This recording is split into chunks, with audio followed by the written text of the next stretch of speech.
Did you know that Garth Brooks once said taking the stage was like, when two people love... So it's like sex. Yeah, that.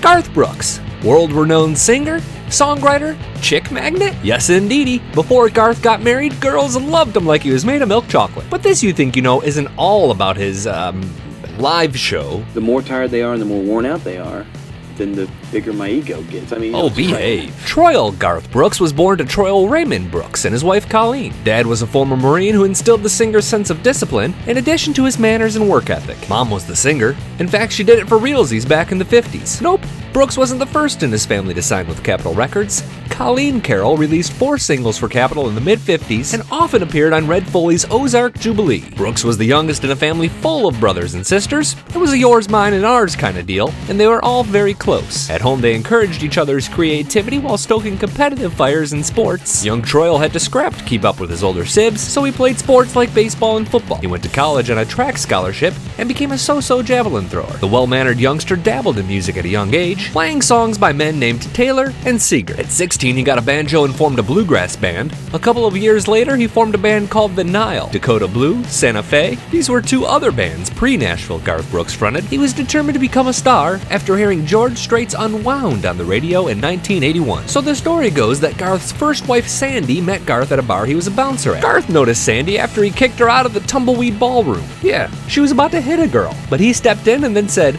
"You're too drunk.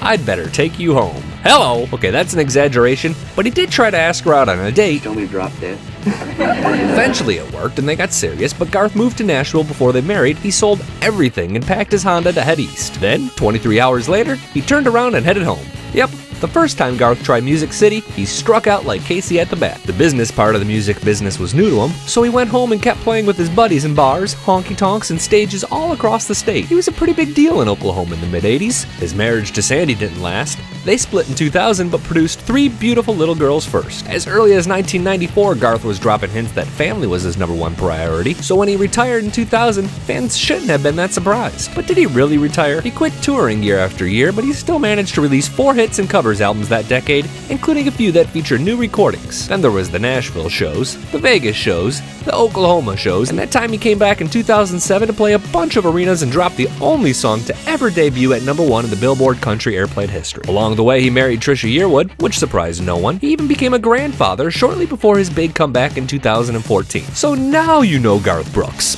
Kind of. We'll need a part 2 on this bad boy to get into his records and the Chris Gaines experiment, but it's a good start. Other things to know about this Country Hall of Famer: he went back to school to get his master's in 2011. He joined the Grand Ole Opry just 18 months after his debut album was released. He buried the masters to the album The Hits under his star on the Hollywood Walk of Fame, and while you won't find any of his songs or videos on YouTube, you can find plenty of his commercials, like this one for Dr. Pepper that featured his little girls. He signs more report cards than autographs, and spends more time on our wardrobe and hair than his. Instead of people watching him play, he watches us play. But one thing hasn't changed. Every night, he plays to a full house.